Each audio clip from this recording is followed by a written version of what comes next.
سمجھنا محض اس کے بس کی بات ہے جو اپنے قلب کو نور مصطفیٰ سے دھو لیا کرتا ہے، سبحان اللہ، اپنے ذہن کو پاکیزہ کر لیا کرتا ہے۔ لہٰذا یہدی بہ اللہ، اللہ اس سے ہدایت دیتا ہے۔ کس سے ہدایت دیتا ہے؟ پہلا جملہ جو میں نے بیان کیا قرآن کا بیان ہو چکا، قرآن سے ہدایت دیتا ہے، لیکن بغیر عشق مصطفیٰ کے نہیں ہوگا۔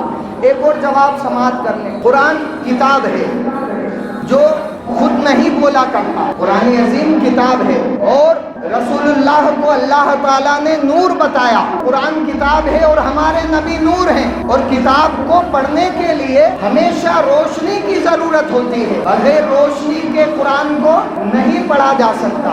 حالانکہ قرآن عظیم میں اللہ نے خود فرمایا کتاب مبین، روشن کتاب، اللہ نے خود بیان فرمایا کتاب مبین، روشن کتاب، لیکن قرآن خود روشن ہے، پھر بھی اسے پڑھنے کے لیے روشنی کی یعنی نور مصطفیٰ کی ضرورت ہے۔ کیوں ضرورت ہے؟ اس لیے ضرورت ہے کہ پڑھنے والا گمراہ ہو سکتا ہے، بھٹک سکتا ہے، جب تک کہ وہ نور مصطفیٰ میں ڈوب کر قرآن کو نہ پڑھے، عشق مصطفیٰ میں ڈوب کر قرآن کو نہ پڑھے، وہ بھٹک سکتا ہے، گمراہ ہو سکتا ہے۔ اسی لیے نور مصطفیٰ کی حاجت اور ضرورت قرآن عظیم کو پڑھنے کے لیے اور سمجھنے کے لیے۔ اللہ نے فرمایا یہدی بہ اللہ، اللہ اس سے ہدایت دیتا ہے۔ بہی جو لفظ ہے، ایک لفظ صرف بہی، جس کا معنی ہوا ذریعہ، اللہ اس سے ہدایت دیتا ہے، اس ذریعے سے ہدایت دیتا ہے۔ اعلیٰ حضرت نے تو ترجمہ کیا اس سے، لیکن اگر لفظی ترجمہ سمجھیں گے تو ذریعے سے ہدایت دیتا ہے اللہ تعالیٰ، ذریعے سے، اور وہ ذریعہ بتایا گیا پہلا قرآن عظیم، اور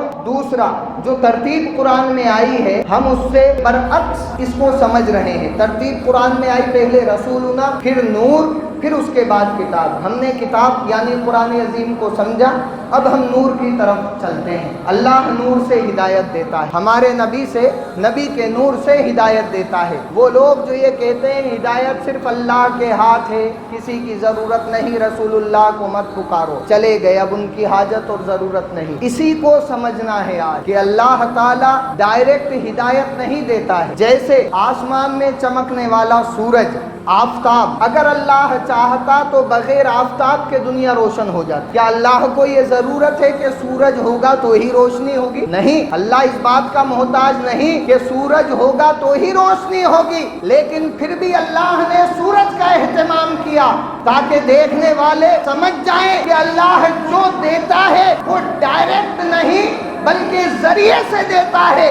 جب زمانے کو روشن کرنا ہوا تو آسمان میں سورج کو اللہ نے نمودار فرمایا، سورج کو روشن فرمایا، سارا زمانہ جس سے روشن ہو گیا۔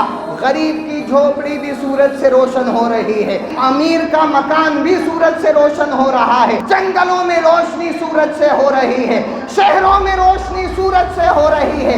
یعنی اللہ نے بتا دیا کہ جب زمانے کو روشن کرنا ہو تو سورج کا اہتمام کرتا ہے، اور جب جنت کو روشن کرنا ہوتا ہے تو اللہ ہمارے نبی کو دنیا میں بھیجتا ہے، سبحان اللہ، اپنے پیغمبر کو دنیا میں بھیجتا ہے، اسی سے جنت روشن ہوتی ہے، اور اسی سے ایمان والے کا قلب روشن ہوتا ہے، مومن کا قلب روشن ہوتا ہے، مومن کا ایمان روشن ہوتا ہے۔ انسان سمجھ نہیں پاتا کہ ہمارے نبی کی روشنی کیسی ہے۔